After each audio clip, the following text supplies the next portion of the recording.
So we'll be starting in 2 minutes. Okay. Okay.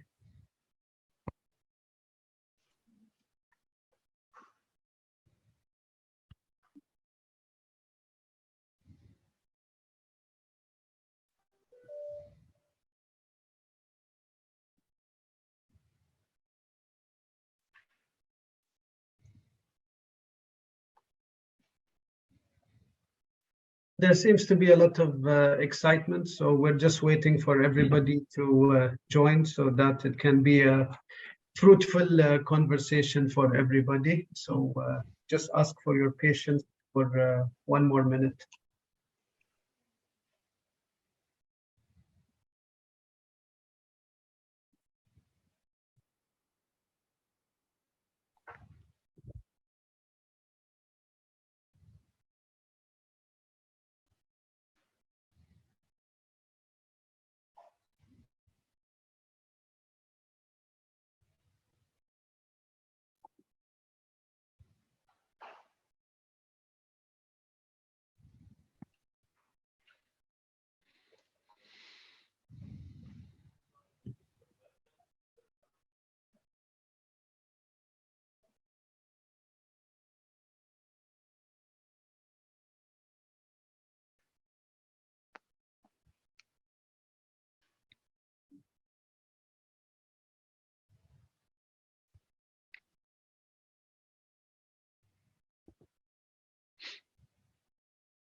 Okay, so thank you everyone for joining us. My name is Ahmed Bukhash. I'm the Chief Architect and Founder at ArchIdentity, as well as a juror within the House of the Future competition.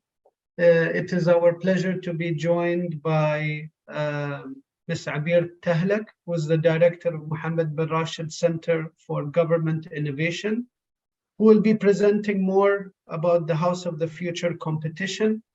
And then I will continue to introduce our guests following the introduction. So it's a pleasure to meet you all. Thank you, Ahmed. Good morning, everyone, and thank you for being here today. Allow me to introduce you to the Mohammed bin Rashid Center for Government Innovation, which was originally established to cultivate the culture of innovation within the UAE government. Through the development of an integrated framework in line with the vision of His Highness Sheikh Mohammed bin Rashid Al Maktoum, our UAE Vice President and Prime Minister and ruler of Dubai, to enhance governmental operations and the country's competitiveness by making the UAE government one of the most innovative nations in the world. The center's vision emphasizes on driving the continuous renewal of the UAE government by making innovation a daily practice, and to become the main catalyst for government work and provide platforms and tools to achieve that goal. The center's work in alignment with the UAE's Vision 2031, We the UAE. We focus on unlocking the individual's full potential and enhancing the UAE's position as a global hub for innovation.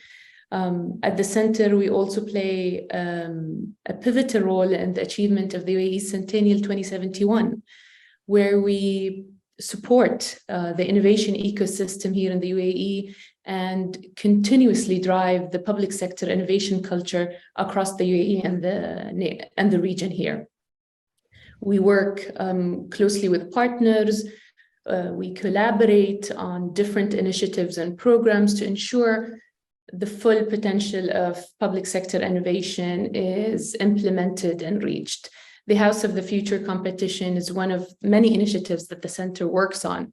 We aim to inspire and challenge architects, designers to think beyond the traditional boundaries and envision a new era of housing that captures the essence of modern Emirati living, keeping in mind the Emirati way, the Emirati culture, environment, traditions, and the values that the Emirati family stands for. The competition, of course, seeks to foster creativity, sustainability, innovation, transform the way we build and design our current homes, ultimately reach the main goal to make people's lives more safe, secure, and provide citizens and families with creative options. The competition is under the patronage of His Highness Sheikh Hamdan bin Mohammed bin Rashid Al Maktoum, our Crown Prince of Dubai, Chairman of the Executive Council of Dubai. As you all know, Dubai has always been a pioneer in introducing bold, creative, and innovative initiatives.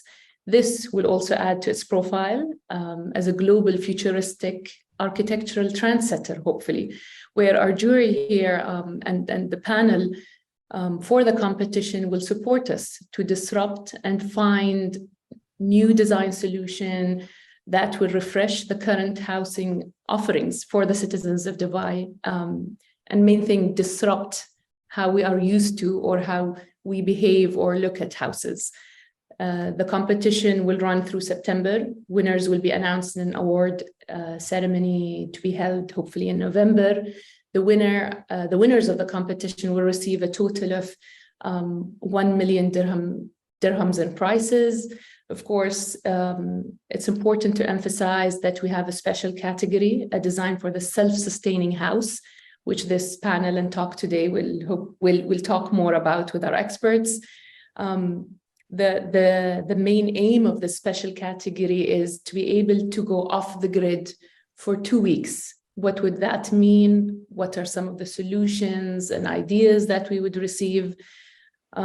We are at the year of sustainability in the UAE. We'll be hosting COP28 late in the year, this year.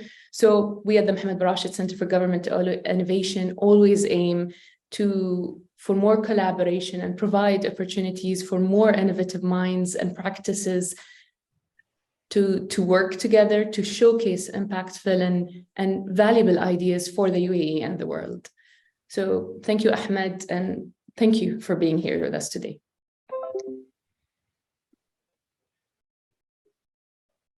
Over to you. Thank you, Abir, for the kind introduction and also for clarification on the House of the Future competition. It is my pleasure to introduce Charles Wooker. Charles Wooker, representing Zaha Hadid Architects. He is a board director of Zaha Hadid Architects, leading one of the practice's 3 design business units. He has 30 years of professional experience delivering exceptional projects worldwide and is qualified as both a registered architect and a chartered structural engineer, bringing a unique perspective to Zaha Hadid's works. He studied at the University of Waterloo in Ontario, Canada, and then structural engineering at the Imperial College of Science and Technology and Medicine in London. Before joining Zaha Hadid Architects, he worked at Ova Arab and Partners, where he founded the Advanced Geometry Unit and was instrumental in leading and building the unit's reputation for innovative design and engineering projects until 2007, when he joined Zaha Hadid Architects. He has extensive experience in teaching. He led an intermediate teaching unit at the Architectural Association to 2010 and founded the annual Pavilion program. He was also a visiting international professor in the emerging technologies at TU Munich 2010 and served as a head of program in architecture at the Royal College of Art in London from 2011 and 2014. He has been project director also for the King Abdullah Petroleum Studies and Research Center in Riyadh, which completed in 2017. And he's also leading the team of integrated sustainable technology to meet LEED Platinum certificate. So Charles, it is our great honor to have you on board. Thank you. We're also joined with Will Plowman. He's a partner and architect at Foster and Partners. He currently heads up the Dubai office for Foster and Partners. He received his education in architecture from the University of Newcastle and London Metropolitan University, graduating in 2007 before joining Foster and Partners. He gained valuable site experience on a variety of award-winning residential and educational projects, including Crouch Hill in London, which is UK's first zero carbon in-use school. Since joining Foster and Partners in 2011, Will has worked on a number of significant projects around the world, including Sao Paulo's sustainable Brooklyn Tower in Brazil and a 200-meter skyscraper in for a Marriott hotel and a private developer in Huangzhou, China. Will has also been heavily involved in the Lana project by Dorchester Collection, a new hotel and residences development in Dubai. It is a great pleasure to have you both with us, and I'm sure it will be a very fruitful session. Thank you very much. So, since we are, it's a very compact session, I would like to first ask you a kind of a very, intrinsic and simple question, but I think it's very essential to pick your brains, you being pioneers in the field and successful models for all architects in the future. So we'd like to ask the first question, which is, what are examples of innovative methods and new materials being used to address global challenges in terms of housing affordability? So I'll leave it up to maybe Charles, if you can warm the waters, as they say. Sure. Well, it's kind of hard to talk about this topic without also partially addressing the issue of sustainability or embodied carbon, because a lot of the innovative new techniques have been developed to address that. I mean, just one of the key issues at domestic scale construction is prefabrication. And now we're using this term MMC, modern methods of construction, trying to move as much work as possible off-site, so that when the components of the building arrive at site, they go together very quickly. And it means that most of the parts of the building are fabricated under in the shop floor under higher quality conditions where you can get more control. So and also, like recent develops in material, in some senses, timber is the new concrete. Like now using LVL or laminated veneer lumber, CLT cross-laminated timber, and also what's called SIPs, structural integrated panel systems. So in a sense now, the strengths that we see in timber are comparable to the strength of material we saw in concrete like 40 years ago.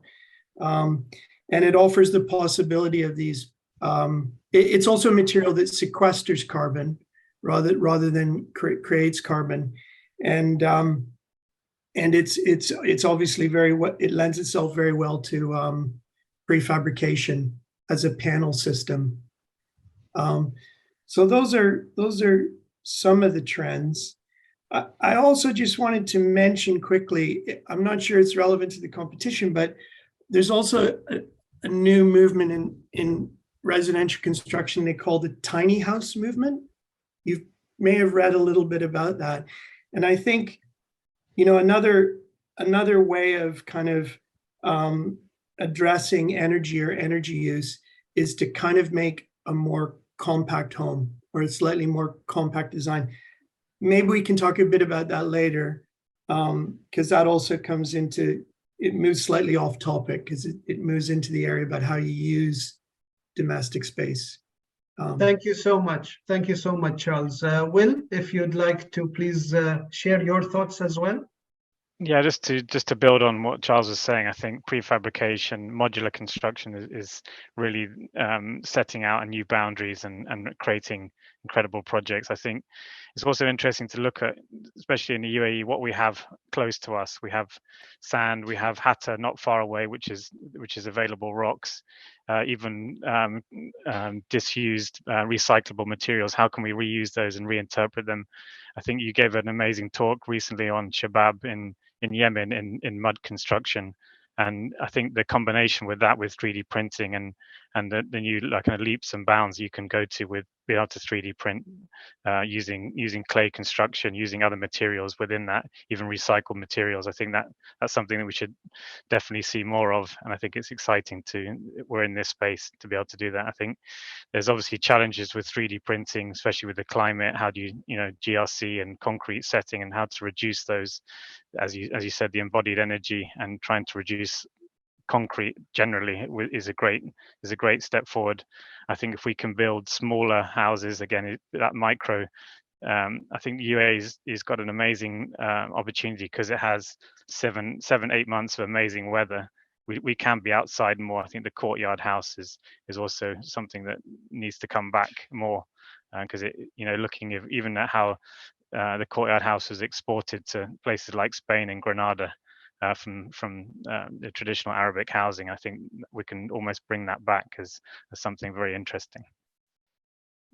Yeah, correct. I think from my point of view as a small architecture firm, a boutique architecture firm, we always struggle to look for new materials, especially when addressing requirements of housing, because of course you need to look at the lifespan of any villa, which goes up to 30 years plus.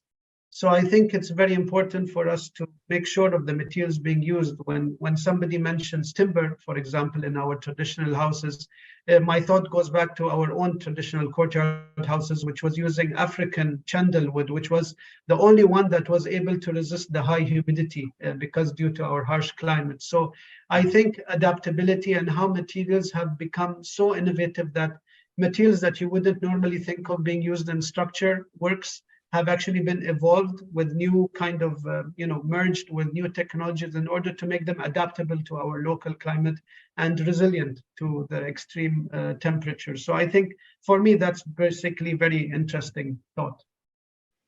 Yes, I was in Dibba recently, and the old shucks from the oyster shells, they'd made all these gabion walls. I think that was a fascinating example of using something that they had, and it was a stunning kind of little pockets of that. So I think we just need to almost restrict what we can have in order to create more.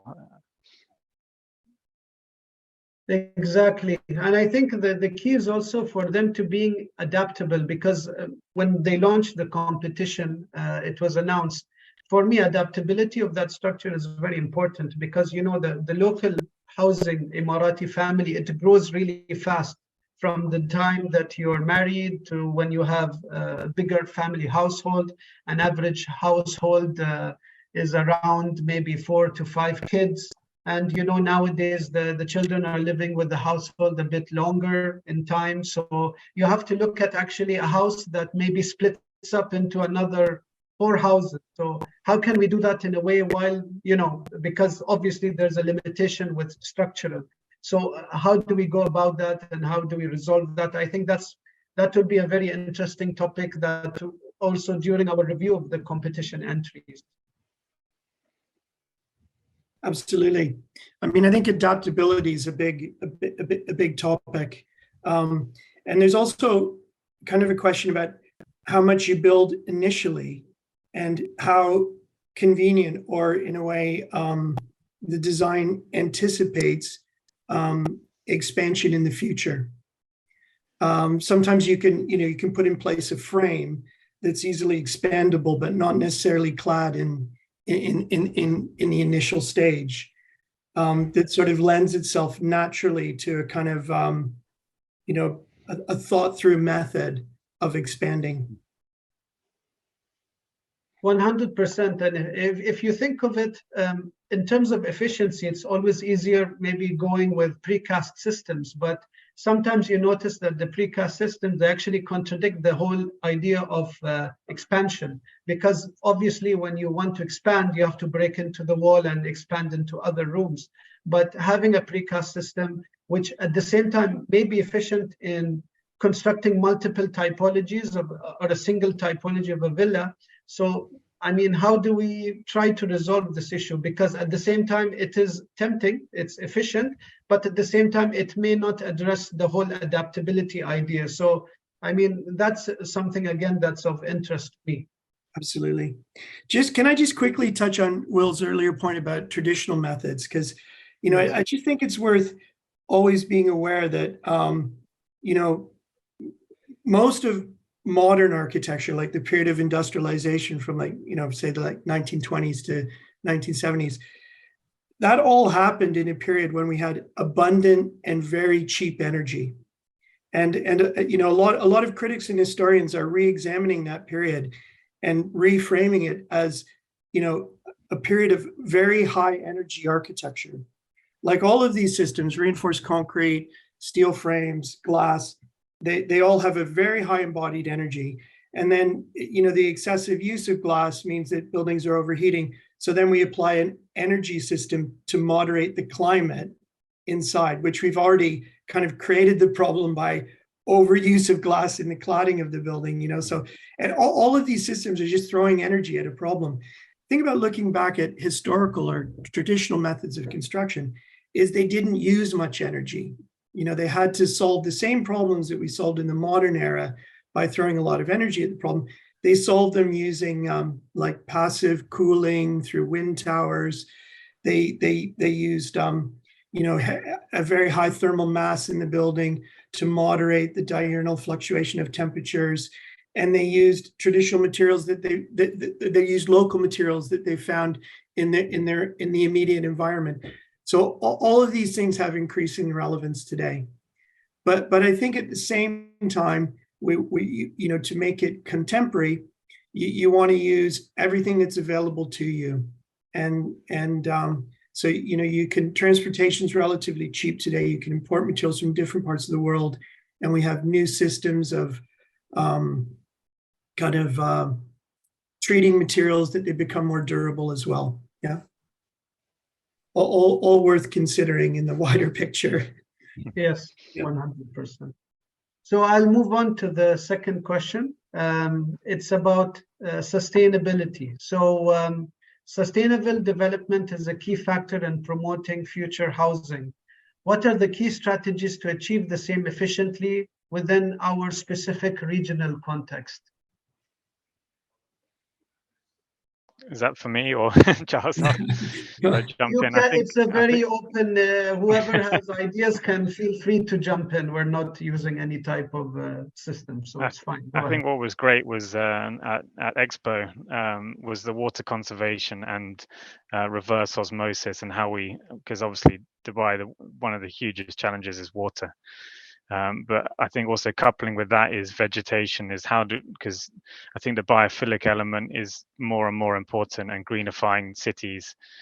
So it's that balance of how do we get water, how do we use it within a city and even within the house, I think is really interesting and important. I think the Dutch pavilion did something really extraordinary, which was to grow and use water within one space. So I think that was a real eye-opener for me personally, and I think that's something that we can build on that understanding. Yeah, absolutely. Also, I mean, coming back to energy again, like the you know, it's great to see the sustainable prize included in the competition, but I would encourage, I think that, you know, the possibilities today is also to go further. You know, we've got this idea of the zero energy building. There's a number of zero energy buildings built today. I think the highest is 6 stories so far. There's this American writer, Jeremy Rifkin, who you know, he's written this kind of he's a panelist. He's written a book called The Third Industrial Revolution, where he's proposing that, you know, in the future, all buildings will generate their own power. And that in a way, the excess power could go into a grid, which is composed of, you know, electric batteries in cars, using a smart power system where you could sell power into the grid at certain times and purchase it back at others.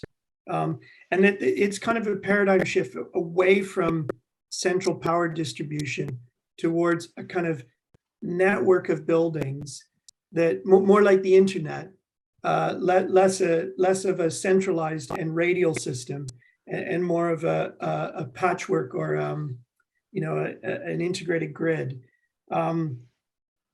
So I honestly believe, like, if we're looking for the distant future, within 20 or 30 years, I think it really is not unreasonable that most domestic scale construction would be zero energy.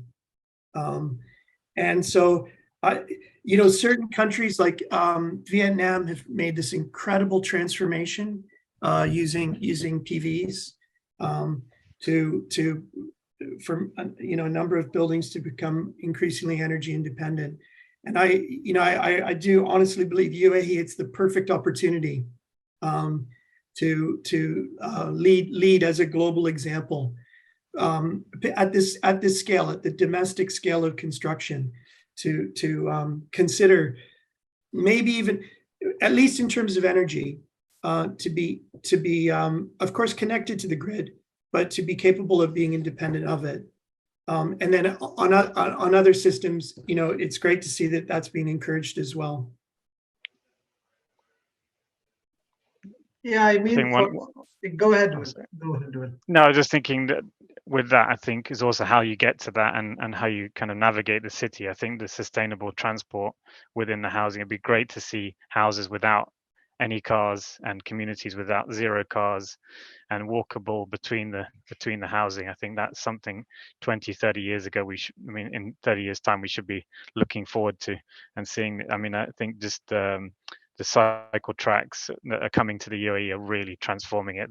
Along the beach in Kite Beach and Nad Al Sheba, how busy they are in just the 4 or 5 years. I think that's coupled with, as you were saying, Charles, energy producing houses. That could be something super interesting. I think it has. I know there's a challenge of the very hot months, but it's the rest of the year. It could be totally transformative. I mean, density is quite important as concerns walkability. Yeah. And I mean, also this touches on heritage, because the traditional Islamic city with the courtyard house and the cul-de-sacs and the very narrow shaded streets. These are, now, the extent to which that's relevant to the competition is kind of, it has to be thought through. But these are all kind of relevant paradigms for a new type of residential quarter. That we could, moving away from high-speed road networks and towards a denser, more compact, walkable community. Absolutely. So in my opinion, if we had to kind of, because as you know, sustainability is a very big topic. So if we had to summarize it in a quick win scenario, the points that keep on raising to me in terms of what are the most, kind of, I would say, processes that can be improved very quickly with the greatest effect in the minimal time, are two major factors that are regarding sustainability. One is construction waste, and the other one is regarding air conditioning. Because, as you know, most of the houses in the UAE, they obviously, because of our unique climate, the air conditioning consumption of a villa is almost like 40, if not more, 40 to 50% of the energy consumption of any other aspect, if not 80%. So, I mean, in my opinion, it's always difficult when I sit with my parents and whenever I sit with them and I would think, and they tell me that not long ago, they were living in houses without any air conditioning. To me, it's like, I'm totally cannot even perceive how they were living, because they were telling me stories about when it's really hot, they were used to live on the balconies, open to the sky. And then they moved down more in the ground floor and then the winter month to get the warmth. So what are, like, in terms of these two specific points, in terms of construction waste, because obviously, the UAE is building a lot. So how can we minimize that as much as possible? And how can we, if we had a quick win, in your experience, both of you, through your global projects, what have you learned from that? Or what are kind of remedies to fix issues of construction waste and as well as air conditioning to make it more sustainable as an advice for the UAE? What would you how would you share some of that ideas or experiences if you can? Yeah, I think we're getting, you know, the skills of the kind of younger architects coming through with Revit and BIM, and understanding exactly what you can build within it, and understanding the weight of the building, working very closely with engineers is really important. I think as a part of policy, it almost should be how we can take the buildings down as well, because I think waste is not just the build to build the weight, it's also the life cycle of that building. So and that should be really integral into it. I think there was a lot of work done with the building schools for the future in the UK on that side, and how you can take the building down or add to it in the future. So I think that should be a part of the design process. And I think if we look at that from day one, it's a much easier argument. Yeah, I mean, I would just add, like, you know, we're not always as designers, we're not always in control of the issue, the construction waste issue. It's also coming from the contractor, but this touches also on prefabrication, because designing with systems that prefabricated systems, it does tend to eliminate construction waste, because everything's fabricated on the shop floor, where you have more controlled conditions. Can I just touch about air conditioning? Yeah, can I just touch on that one? Like, Yes. a good, like, for me, the quite a, you know, in the CAPSARC project in Riyadh, it's actually the building is organized or structured through a kind of an array of cells that vary in size, but those cells are courtyards, and some are open to the sky, some are covered courtyards. But the principle that the building is, you know, clad externally in an opaque material, and that it's a research center, so it was quite suitable that these cells should be inward looking, and it kind of like a community organized around a nice garden and a small exterior space that you could step out to if you wanted to smoke, or you wanted to just get fresh air or something, take a break. But that is a traditional type, like the courtyard organization, you know, which in the traditional city was, you know, they were back to back and accessed via these cul-de-sacs, which in themselves formed a secondary or larger community, and then ultimately, you know, connected cul-de-sacs forming a quarter of the city, which was had a defined character and community nature. Which is all it's very elegant. You know, in London, one of the most resilient housing types that's you know, still relevant after 100 years is the Victorian terrace. You know, those party walls that connect homes, like they, you know, it's stood to this day. Like most of those are protected conservation areas now, you know, because it's just such a flexible and it's such a well-organized paradigm of streets with, you know, we call it 3 up, 3 down. Yeah, and it's very well. Yeah, it's withstood 100 years, you know, and still in use today, and the homes are very well loved. So, you know, I think this is I think bringing back some of those traditional paradigms, you know, those traditional organizational structures. I think in the Middle East region, it's very different from the you know, the conditions of London, but traditional solutions were found, which are, you know, highly relevant today, I would say. Yeah.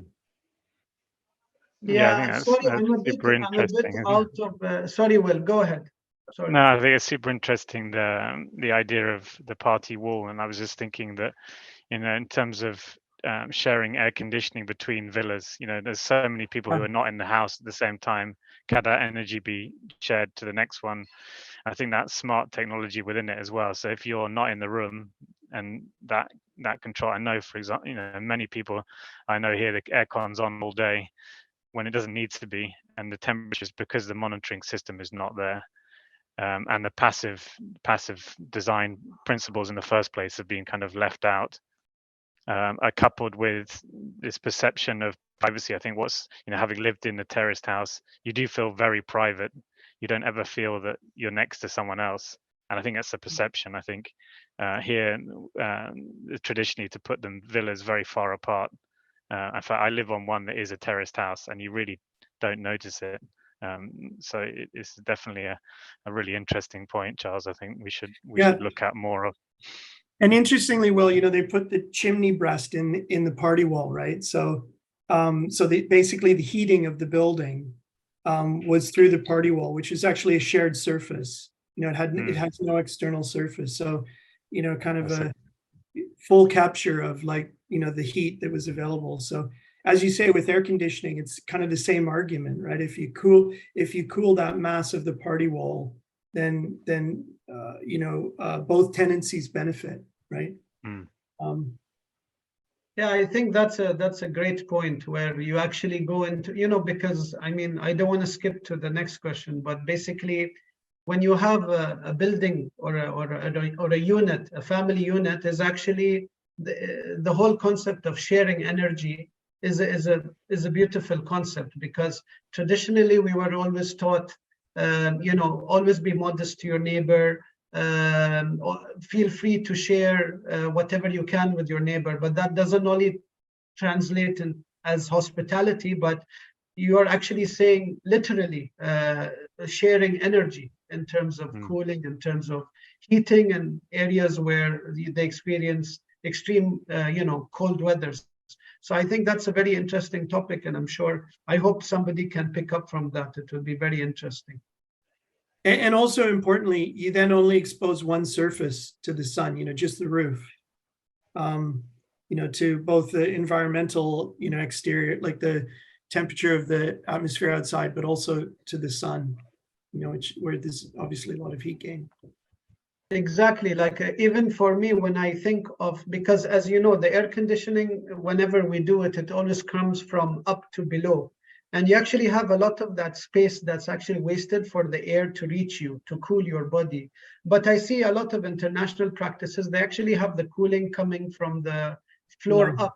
So I always kept on asking, why don't we apply the same? But I always get different kind of answers. So I don't know, maybe Will, with your experience in the UAE, with, bringing some international practices into the UAE. And I think you've also used a similar system in one of your projects, if I'm not mistaken. What were the challenges with that? Why doesn't all UAE homes have, cooling coming from the floor up rather than up down?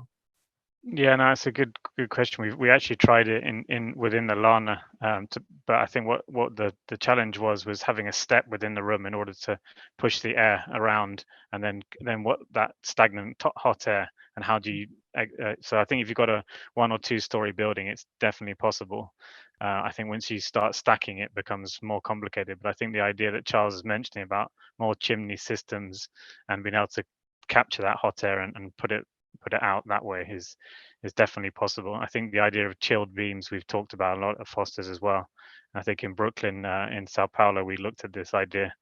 So you're pumping cool air from the base and then cooling it as well. So you've got this double hit of it, which is something that's possible. Yeah, we actually to produce a zero energy building. This is with office use, but you have to very carefully allocate how much energy you use for all of the various different systems. And one of the things we found working with mechanical engineers is that you couldn't do blown air, that the fans actually use too much energy. So to get to zero energy, we had to use chilled beams. It was only through a water cooling based system that we could get the cooling energy low enough to meet the budget that was required. So I don't know a lot about chilled beams in a domestic situations. It seems to be mainly used in offices, but that could be something worth considering. Or also a chilled underfloor system with like a underfloor heating, which can also be used for underfloor cooling. which is also really nice in domestic, underfloor heating is great in domestic buildings because the floor is warm and you can go around and without shoes and, you're in contact with the heated surface. And I'm sure the reverse would apply. So all worth. Yeah, I think that goes back to the kind of water story, doesn't it? I think one of the things that would be nice to see is not swimming pools, plunked in the garden, but much more integrated into the house. I think in Morocco they do it amazingly, and that water doesn't need to then evaporate, can be reused or even being used for storage, or, as you said, cooling the floors. I think integration of that very, very prized asset, kind of almost that is, energy and water are the two things now. So I think we're so often just put water out and fill it up and keep filling it up, but actually how that energy to make that clean water is. So I think that would be interesting if we could link the chilled beams with play as well. I don't think houses need to be boring, or they still need to be functional and playful. So it's kind of mixing those together. I think those are some honestly great ideas, to have not things only used for aesthetics or once in a year, where they actually integrate with the villa in a more functional daily usage. I think that's really key to solving a lot of the issues that we're facing. That I think we've also touched upon this last question of the session, which I know it's in the DNA of all our conversations, which is the UAE's architectural heritage, how it can, as we all know, it provides a wealth of knowledge in terms of passive design techniques that we can adapt for local housing, and how the villa itself can be developed so that it can be more climatized to the natural surrounding environment. So as leaders in the field, how do you think we can adopt the same in our works, in terms of architectural works, to achieve this better efficiency?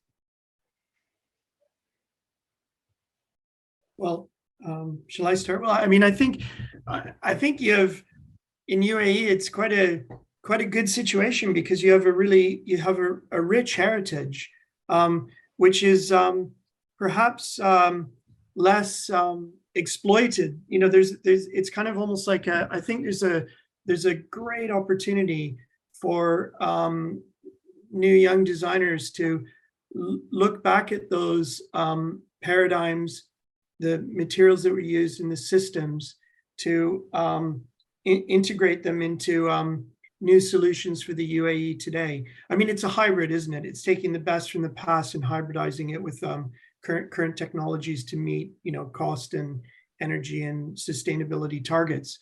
But I see that as opportunity, really. We've talked about the courtyard typology. I think, just quickly, another one, we talked a little bit about biodiversity and,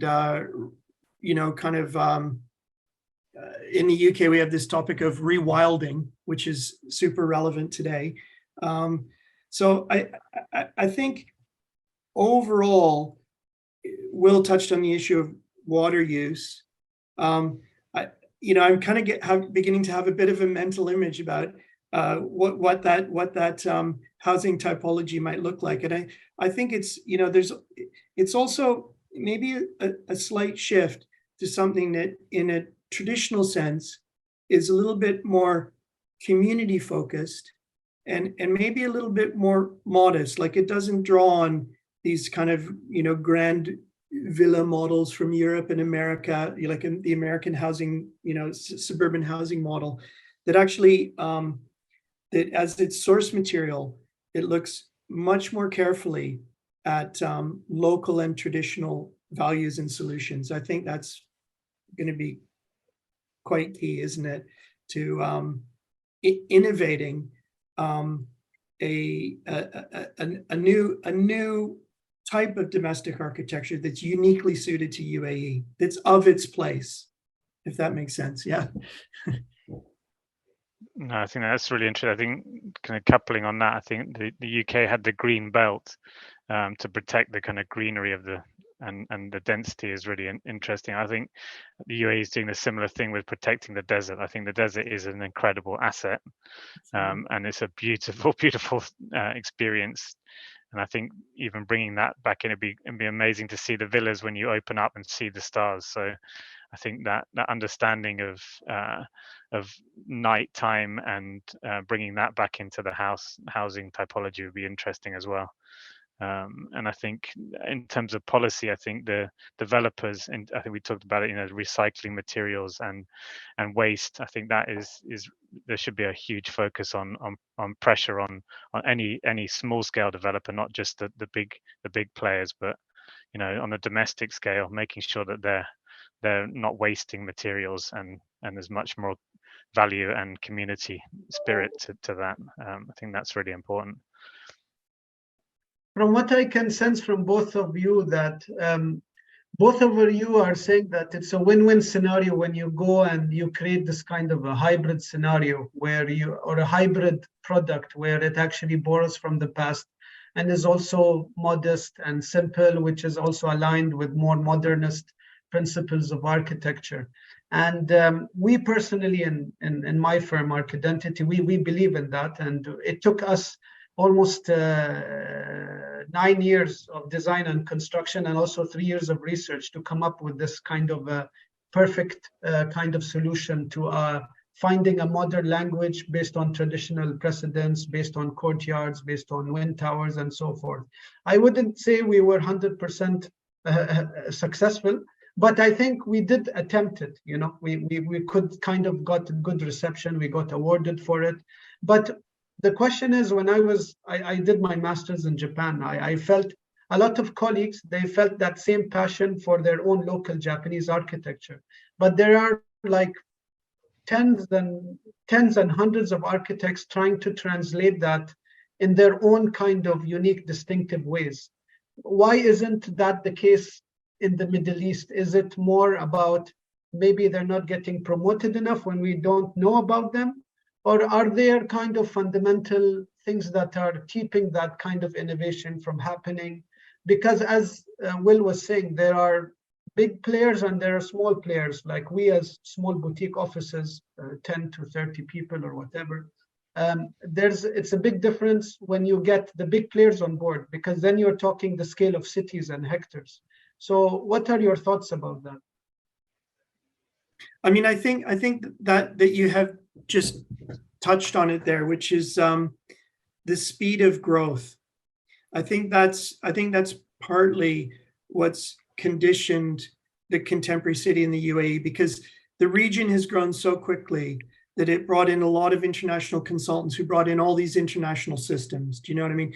And I think perhaps it will take a little longer for the pot to cook. You know what I mean? Before this younger generation come forward with the kind of perhaps more culturally relevant hybrid solutions that you're touching on.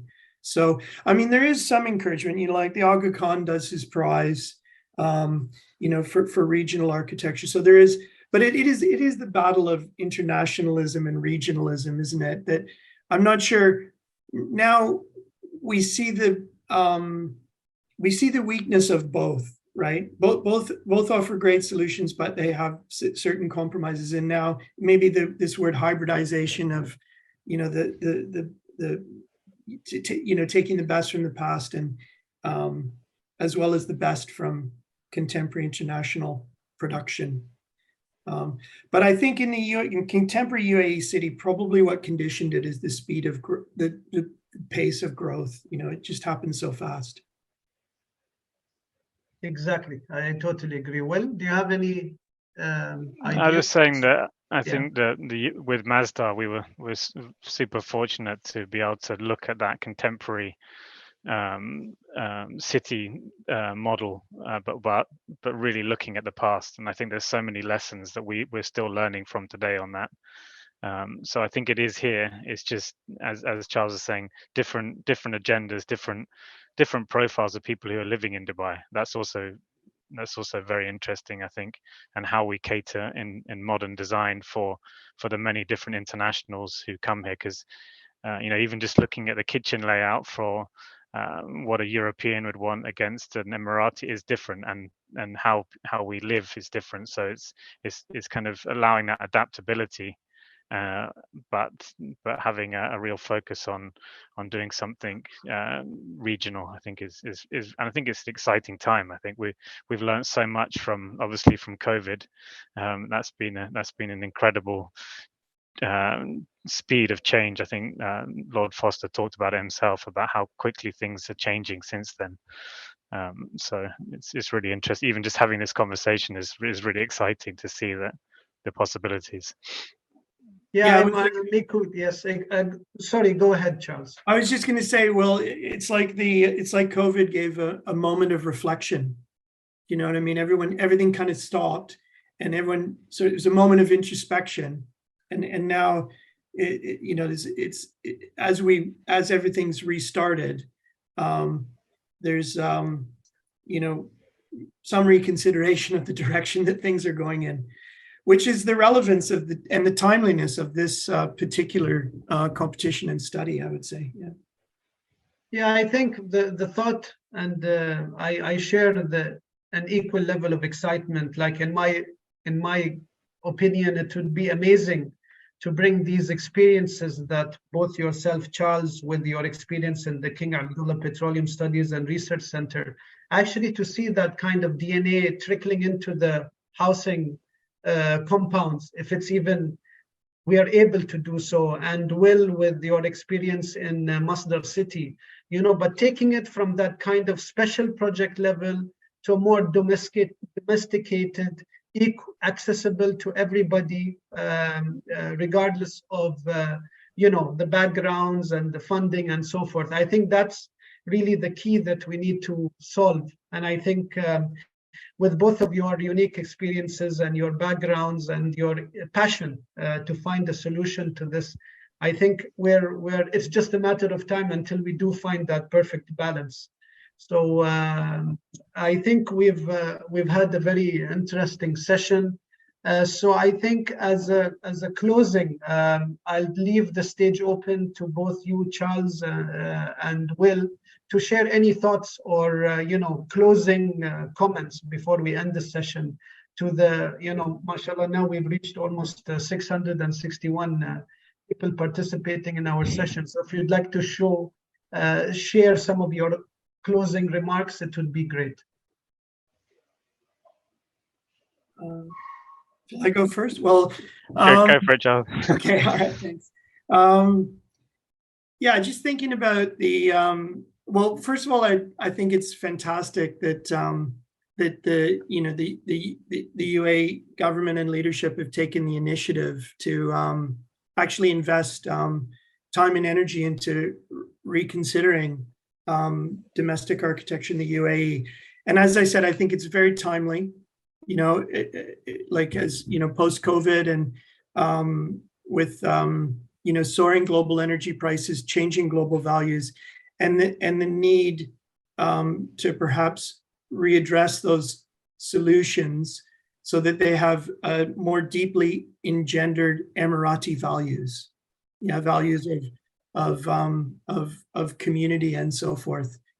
So it's just it's a pleasure to be involved, and I just like to thank the yourself for hosting this event, and the organizers for coming forward with the proposal to fund this investigation. Will? Yeah, thanks, Charles. Yeah, I think difficult to follow that, but I think, thank you very much for inviting us to be a part of this incredible kind of moment in time. I think I don't think there'll be one solution that does it, but I think what we're going to learn from this competition is going to be fascinating, because I think there'll be many exciting entries and discoveries which will hopefully spark a kind of a whole new, as you said, the terraced housing of the UK. That's the exciting thing that's going to happen. So thank you, Bukhash and Charles and Mariam for today. It was super exciting. So I'm looking forward to the next steps. Yeah, in closing, firstly, of course, I would like to thank Abir Tahlak, the director of Ahmed Bukhash Center for Government Innovation,